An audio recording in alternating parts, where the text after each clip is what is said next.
singing this evening, and a good song to sing. And anyhow, we have a good. I'm looking forward to the message tonight. Pray it'll be a help. Do we have a special? All right, very good. We'll have a special at this time before the message from Joshua chapter 1. And if you be turning to that in Joshua chapter 1, and who knows, we might do a little Bible game right after that and Bible sword drill so you can get your sword ready, sharpened, enjoy the special and song, and then we'll move on in the service. Thank you, Brother and Mrs. Daniels. They're going to come and sing, and I pray that God uses this song. Listen to the words. Amen. Thank you.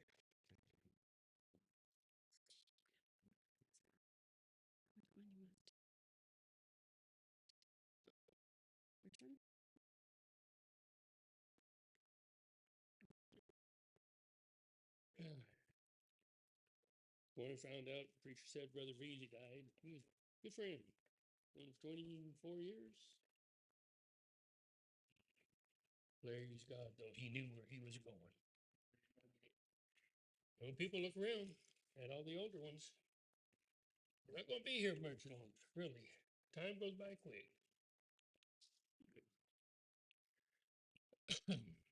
Well, I once heard a story of a sainted old mother who had lived out her life here on earth. As she lay on her deathbed, her friends gathered round her, and these were the last words she said. Oh, look what I'm trading for a mansion. Oh, look what I'm leaving behind. Oh, look who will be there to greet me when I step in God's sweet paradise. Well, I'm leaving behind all my sorrows. I'm leaving behind all my cares. For I traded it all for a mansion that Jesus has gone to prepare. Well, her hands were so feeble, her voice was so low, but she still had a smile on her face. And she said, I can hear the singing. Oh, they're waiting up there for me. And then she looked up to heaven and said, Oh, look what I'm trading for a mansion. Oh, look what I'm leaving behind. Oh, look who will be there to greet me when I step in God's sweet paradise. Well, I'm leaving behind all my sorrows. I'm leaving behind all my cares. For I traded it all for a mansion that Jesus has gone to prepare. For I'm trading it all for a mansion that Jesus has gone to prepare.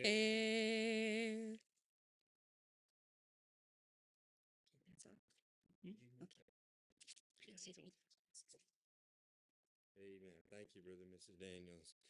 That sounds like a pretty good trade, don't you think? And trading it all for a mansion. Jesus said, I go to prepare a place for you. In my Father's house are many mansions. If it were not so, I would have told you I go to prepare a place for you. And if I go and prepare a place for you, I will come again and receive you unto myself, that where I am, there ye may be also. And we know of Key mentioned Brother David Veazey going to be with the Lord, and now in that place, in that mansion, gone to his eternal rest and reward, and with the Lord. And then, of course, thinking of many others that we have said goodbye to here on this earth, and then knowing, of course, that one day soon, we will see them, and that's a very comforting thought. The Bible says, "Comfort one another with these words." And so, man, just remembering around the room different ones that you have said goodbye to, and knowing we have a home in heaven awaiting us, that eternal home here, and trials of this earth.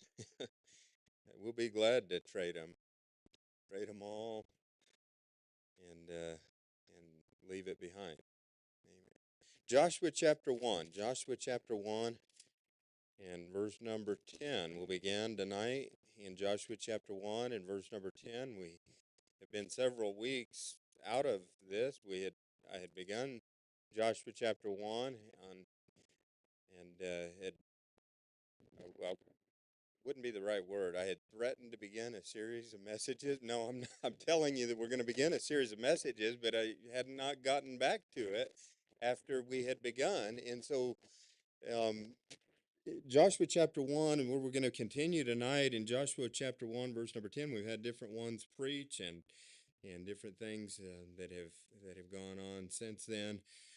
But the same will be true for this month. I can foresee, in that we'll have next week, I believe, and then we have Brother Sam Ager going to come and be with us, and Brother Greg Wagner, and so then the month will be over before you know it. But Joshua chapter 1, and tonight I pray that the message will be a blessing and be a help. And the title of the message tonight I'll give you, and then we'll read the passage, and you'll probably say, where did he get that from? So, anyhow, but if you follow, I think that you'll see. And now I got your interest peaked. The title of the message is Don't Sin. Don't Sin. And with that, you could say this: you can be sure that it will be sure to find you out. You can be sure that it will be sure to find you out. And again, let's read Joshua 1, and you'll probably say, where did that come from? But we'll get there if you'll hold on. In Joshua 1, verse number 10, the Bible says, Then Joshua commanded the officers of the people, saying, Pass through the host and command the people, saying, Prepare you victuals, for within 3 days ye shall pass over this Jordan, to go in to possess the land which the Lord your God giveth you to possess it. And to the Reubenites, and to the Gadites, and to the half tribe of Manasseh spake Joshua, saying, Remember the word which Moses, the servant of the Lord, commanded you, saying, The Lord your God hath given you rest, and hath given you this land. Your wives, your little ones, your cattle shall remain in the land which Moses gave you on this side Jordan, but ye shall pass before your brethren armed, all the mighty men of valor, and help them, until the Lord have given your brethren rest, as he hath given you, and they also have possessed the land which the Lord your God giveth them. Then ye shall return unto the land of your possession and enjoy it, which Moses the Lord's servant gave you on this side Jordan toward the sun rising. Verse 16 now, And they answered Joshua, saying, All that thou commandest us, we will do. And whithersoever thou sendest us, we will go. According as we hearken unto Moses in all things, so will we hearken unto thee. Only the Lord thy God be with thee, as he was with Moses. Whosoever he be that doth rebel against the commandment, and will not hearken unto the words and all that thou commandest him, he shall be put to death. Only be strong and of a good courage. And let's go to the Lord in prayer tonight as we look at these thoughts. Father, please help and bless. Please speak to us from your word. Thank you for the words that you've given, and thank you for the word you've spoken to us from. this evening and then also this morning. And we just pray that tonight we'd receive a blessing from your word and that we would receive the help that we need, maybe in instruction, encouragement, admonition. In Jesus' name, amen.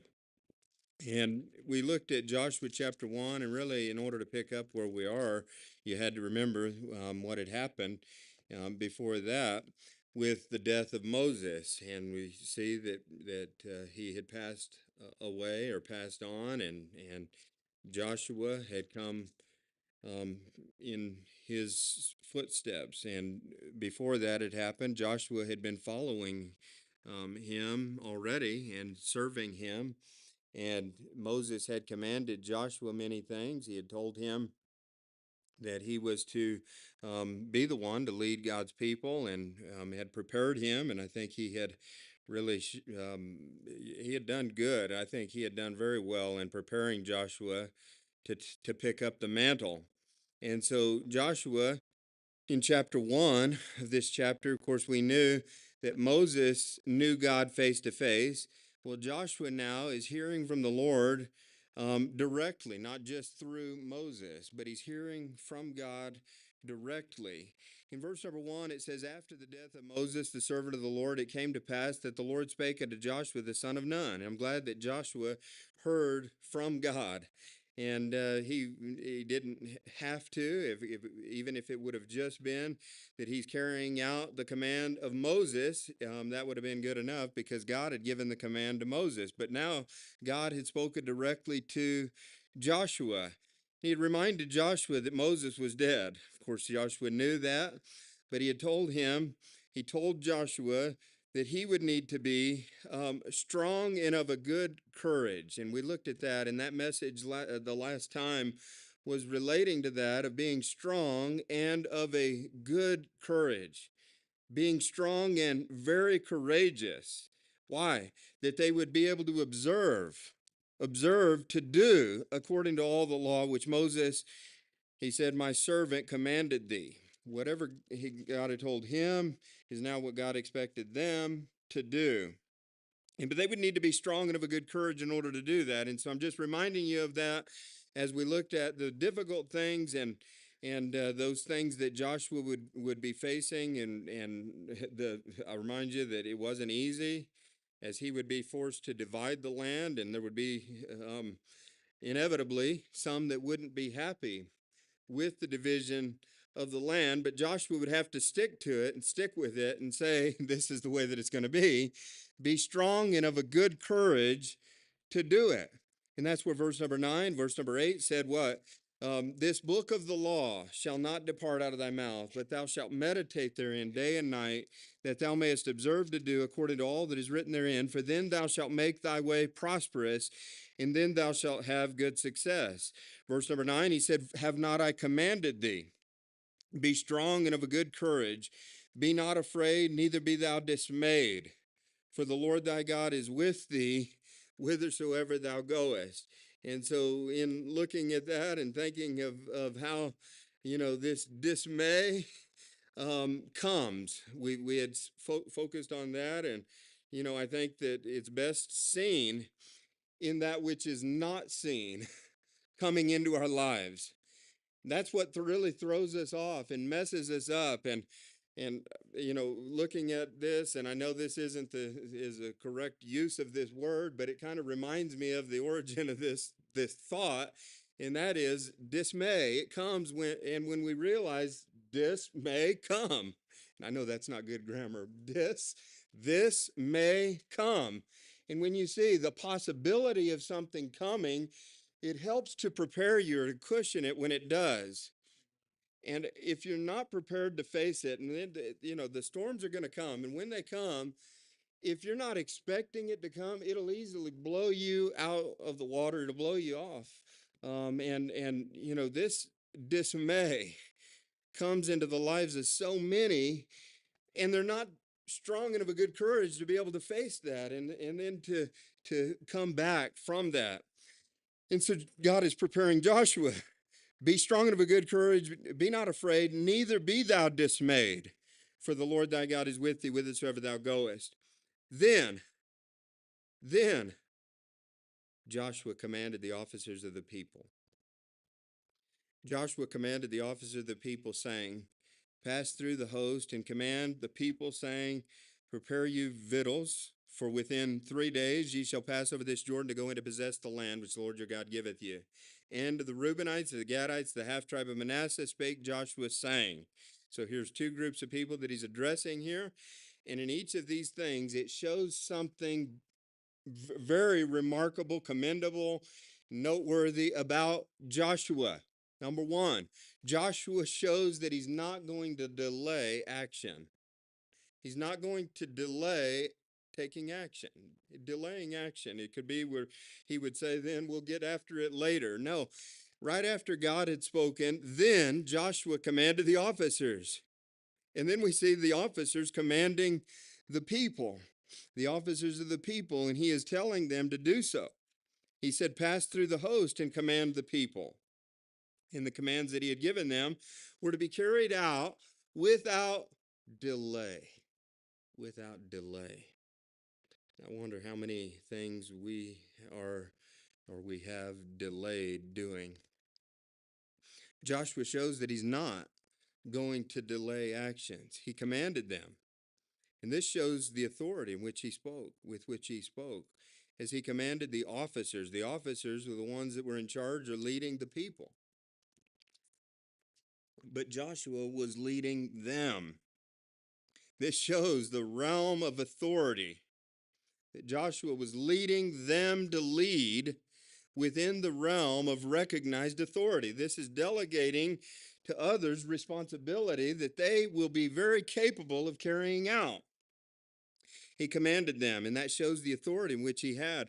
Then he commanded them, and it shows wisdom. As he commanded them, there is wisdom in what he did or how he did it, how he structured it. He delegated this responsibility in assigning them. Then he divided the responsibility, and he told them to tell the people what to do. He commanded them, and he said this, verse 11, pass through the host, command the people, saying, prepare you victuals. Now, I wonder how many of them delegated the responsibility of that to their kids. I'm just saying, if your kids are awake, that's, and then I wonder how many of them in the sibling structure delegated that to their younger siblings. Evelyn's nodding her head. And that's the way that it works. That's the way that it's supposed to work, right? And so I was almost on that chain, the last on the chain, but my sister Esther, thank God for her. And so, and parents would tell the siblings what to do. The siblings would tell me.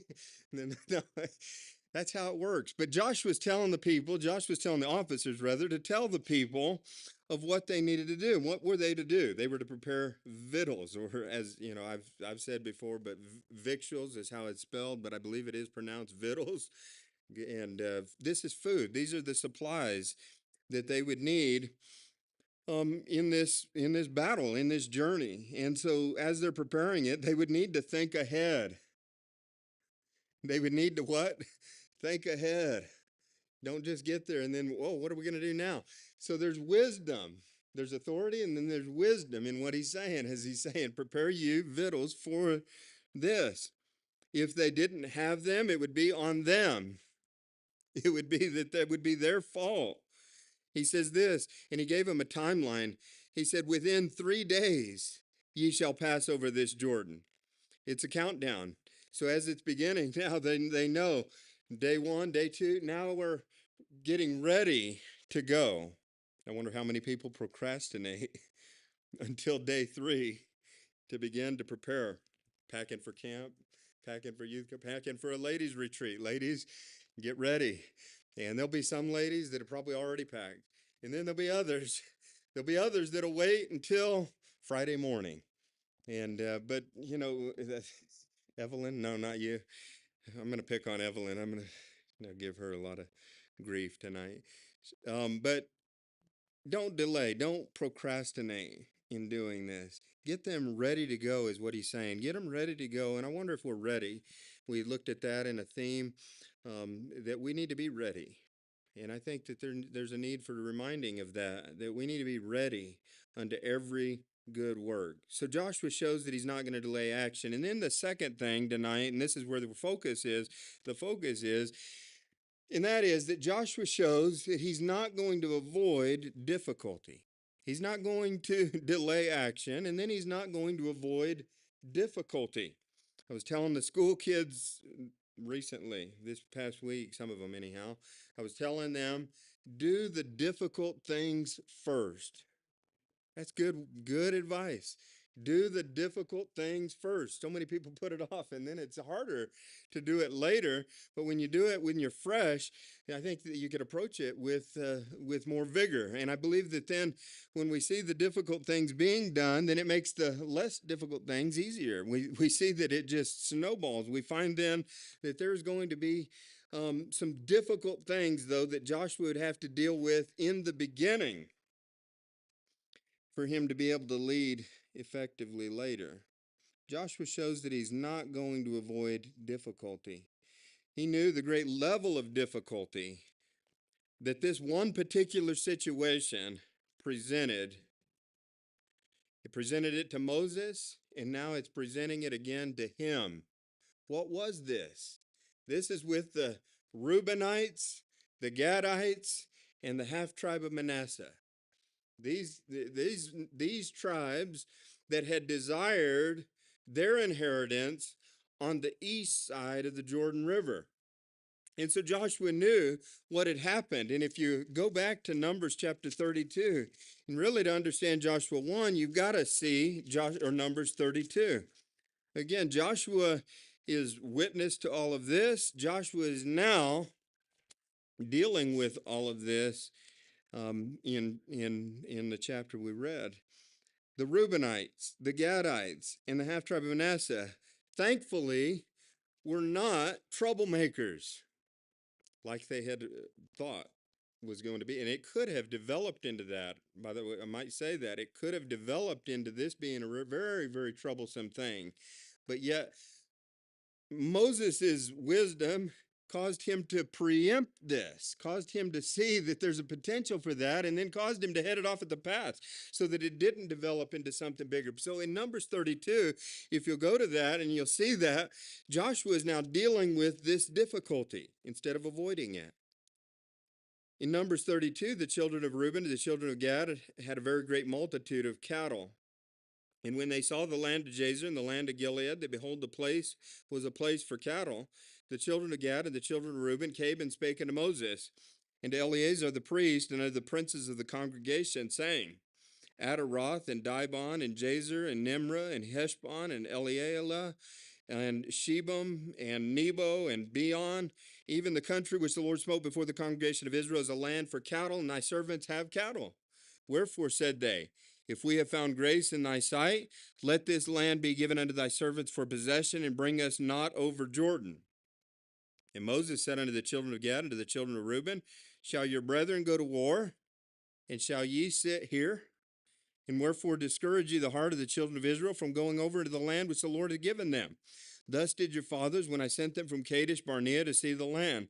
For when they went up into the valley of Eshcol and saw the land, they discouraged the heart of the children of Israel that they should not go into the land which the Lord had given them. And we know how that turned out. The Lord's anger was kindled the same time, and he swears, saying, surely none of the men that came up out of Egypt from 20 years old and upward shall see the land which I swear unto Abraham, unto Isaac, and unto Jacob, because they have not wholly followed me, save Caleb the son of Jephunneh, the Kenizzite, and Joshua the son of Nun, for they have wholly followed the Lord. And the Lord's anger was kindled against Israel, and he made them wander in the wilderness 40 years, until all the generation that had done evil in the sight of the Lord was consumed. He's giving them a history lesson. He's reminding them of how this was so bad when the spies came back and brought the evil report. So you remember all that? Remember all of that happening?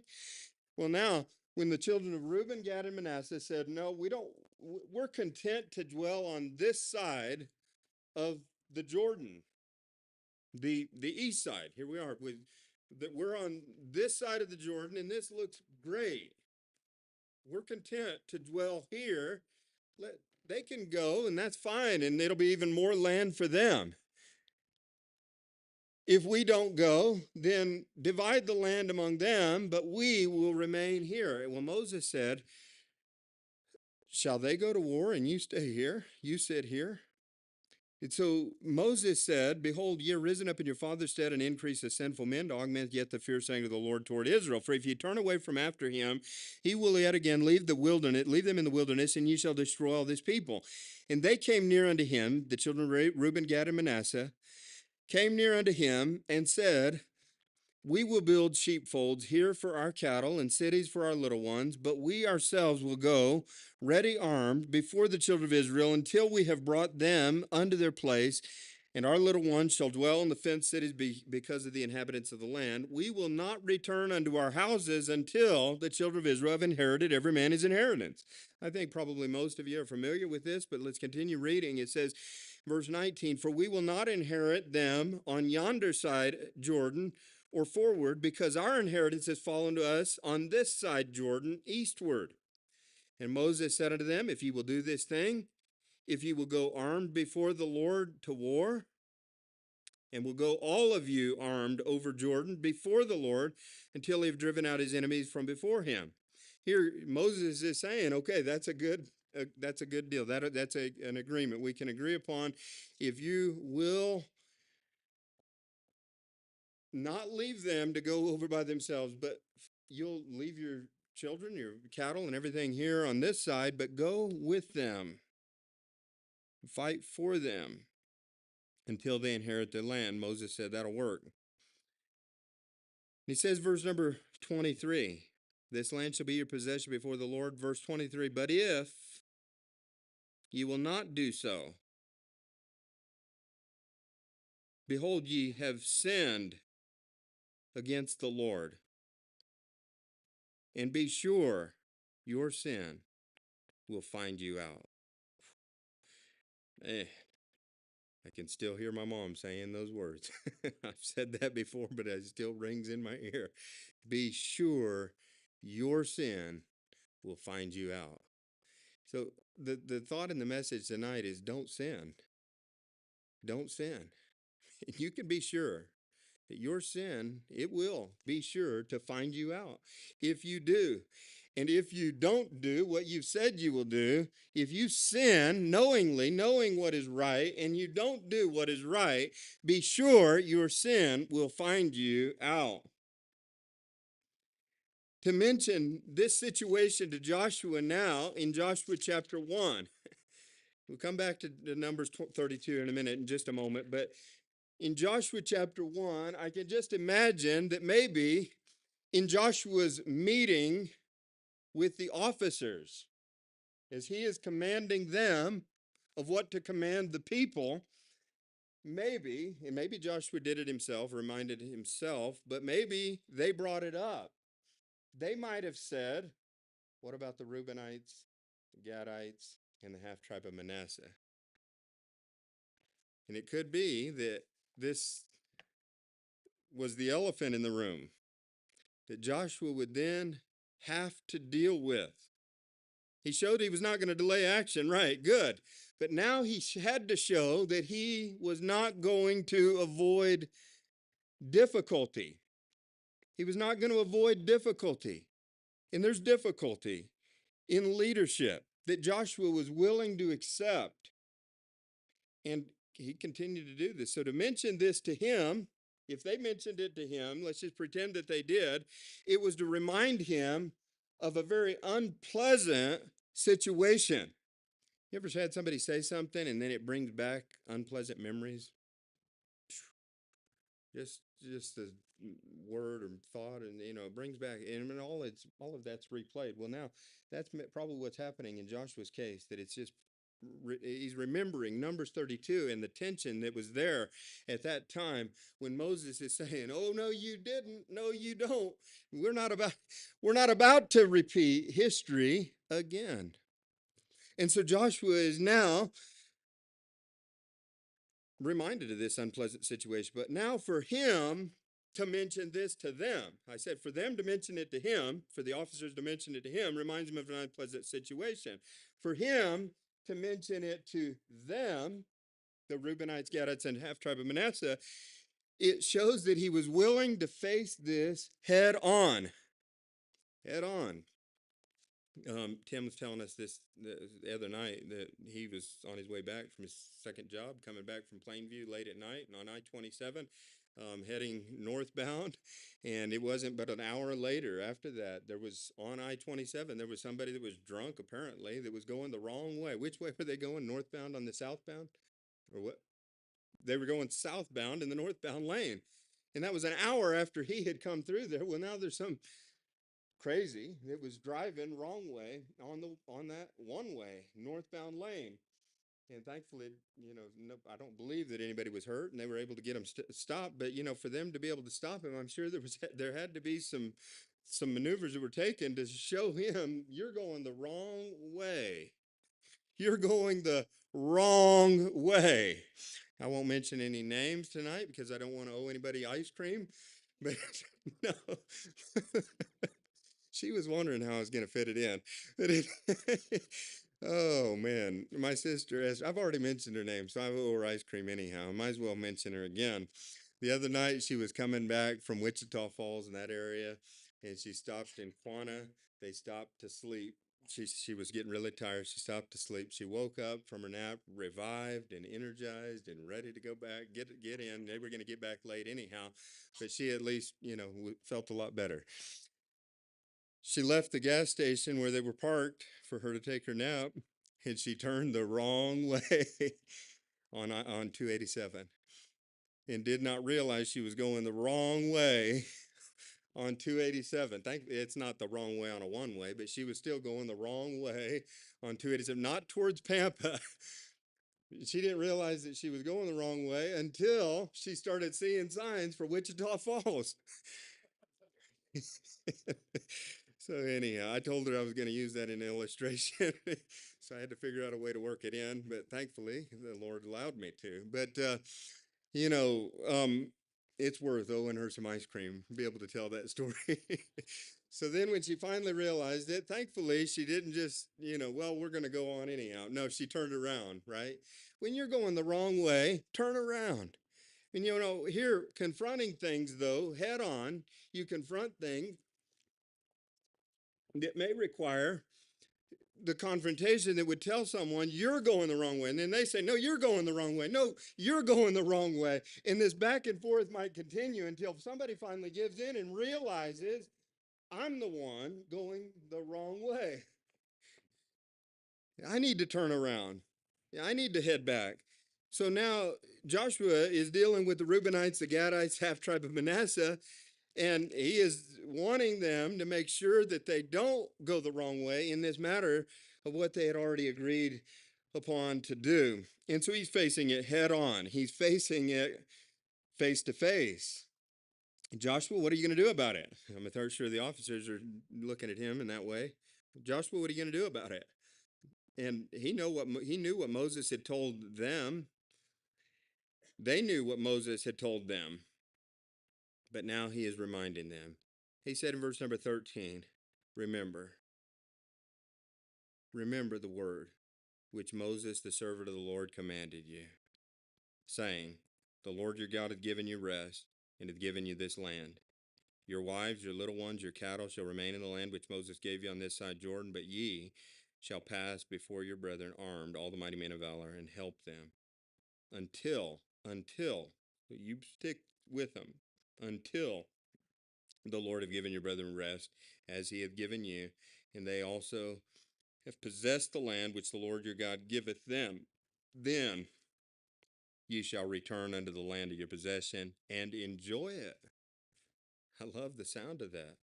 Which Moses, the servant of the Lord, gave you on this side Jordan towards the sunrise. He didn't have a problem with it. It's just if there was an explanation of what was actually going on.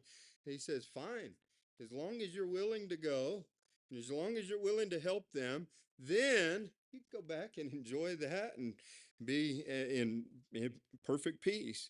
And we know that there were some precautions that had to be taken, measures that needed to be made, and that would protect them and their family from forsaking the Lord and all of that. I won't get into tonight. But Joshua is saying, yes, this is what Moses had said, and this is still the deal. This is still what you need to do. And thankfully, in verse 16, we see not a resistance. We don't see a rebellion. We don't see an argument. We see the beauty of this. In verse 16, they answered Joshua, saying, all that thou commandest us, we will do. And whithersoever thou sendest us, we will go. According as we hearken unto Moses in all things, so will we hearken unto thee. Only the Lord thy God be with thee as he was with Moses. They're encouraging Moses. They're supporting Moses. And they're even saying, if somebody doesn't, we'll take care of them. They might have taken that too far, as I mentioned in the previous lesson. But, they were very supportive, and they said, be strong and of a good courage. Joshua, don't feel bad at all for telling us those things that are difficult. It's a blessing to me. Sometimes it doesn't always happen, but I'm not fishing for it, but I'm just saying at times it's happened where somebody said, hey, don't apologize for preaching hard. Just keep it up. Keep on. Keep it on. That's a blessing when Joshua is now confronting this issue, not avoiding the difficulty, but facing it head on, that they come along and say, amen. And I'm sure that caught him off guard. He probably thought that there might be a resistance, but yet they did not give the slightest bit of problem. They just said, all that Moses said, we'll do. According to whatsoever thou sendest us, we will go. All that thou commandest, we will do. And whithersoever thou sendest us, we will go. According as we hearken to Moses, so will we hearken unto thee. And that's a blessing. And so we see several things from this passage, though, that I want to look at. And then we see in Joshua confronting the difficulty, and then now the principles of why he is telling them to do what they were to do, so that they wouldn't discourage the brethren. And that's very key. When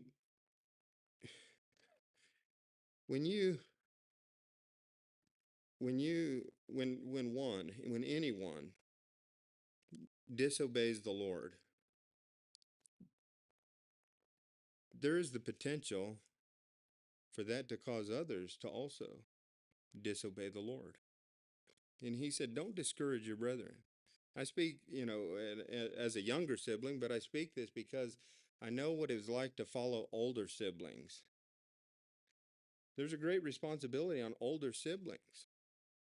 And when the older sibling doesn't do right, it could have a trickle-down effect on the younger sibling. And that's why I say to the older siblings, you be thou an example of the believers in word, in conversation, in charity, in spirit, in all those things. Be an example. Don't discourage your brethren. So if the Reubenites, Gadites, half tribe of Manasseh said, you're on your own, you go, I don't care, I'm not going, they would have discouraged their brethren. The others would have gone, but would have gone maybe intimidated. The others would have gone. Maybe they would have regained courage, but they would have still been affected by their refusal. Number 2, don't anger the Lord. Go over to Numbers 32. Numbers 32. Back to this real quickly. Let me look at these thoughts in Numbers chapter 32. And he was pointing out that they would discourage the brethren, and so don't do that. Don't anger the Lord.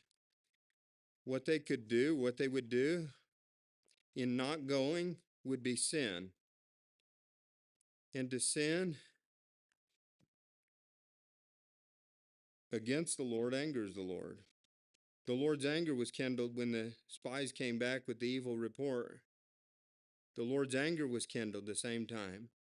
Verse number 10 of chapter 32. Don't anger the Lord. Don't anger the Lord. No, none of us would want to. Verse 13 says this, the Lord's anger was kindled against Israel, and he made them wander in the wilderness 40 years. So that's what Moses is saying. They angered the Lord. Don't anger the Lord in that. Number 3, don't neglect to help your brethren. They need your help. Don't neglect to help them. They need your help. Number 4, don't neglect to keep your promises. In verse number 20, Moses said, if you do this thing, go armed before the Lord to war. You promised that you would do so. Now go armed. And that's what it says in Joshua chapter 1, that they were to go armed before the brethren, before them, leading the way, right? leading the way, prepared for the battle. All the mighty men of valor, and help them. The armor of God, can it be?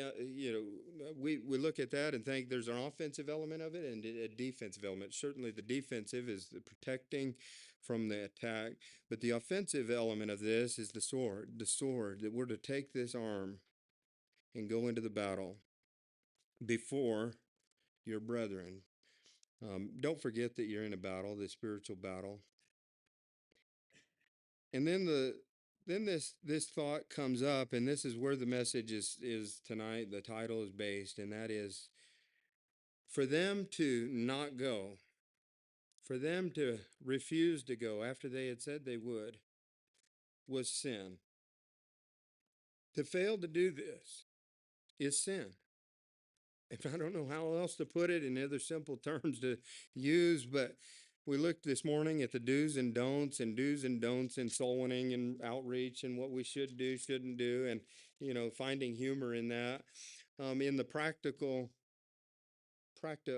elements that if you know this would be good to do and then you don't do it, and then you know this would not be good, but you go ahead and do it, that's not wise, and at least and at best it's sin. To do so after they had said they would, or to not do so after they had said they would do so. To go, they said they would go, and then when they didn't, some people are good at agreeing to your face, well, yeah, saying things and then turning around and then doing something totally different. And here's where they were. If that was going to be their attitude and approach, and they said the right things to Joshua, but then they turned around and they laughed about Joshua and said, he actually believed us. and then to go and retreat or to do whatever, that's on them. And that's where Joshua says, don't sin. Be sure that your sin will find you out. You can be sure that it will be sure to find you out. And that's where that verse 23 of Numbers 32, 23 comes in. If you will not do so, This is their will, their refusal. Not just that they had failed to do so, and I forgot, they would not. And it's because of, it's willful. It's not that um, it's something else. And in Joshua chapter 1, they evidenced obedience. They evidenced obedience in saying, we will do, we will go, we will do. Notice those words, we will do, we will go, and then we will hearken. You see those three groups of words there in verse number 16 and 17? We will do, we will go, we will hearken. And here, that's evidence of obedience.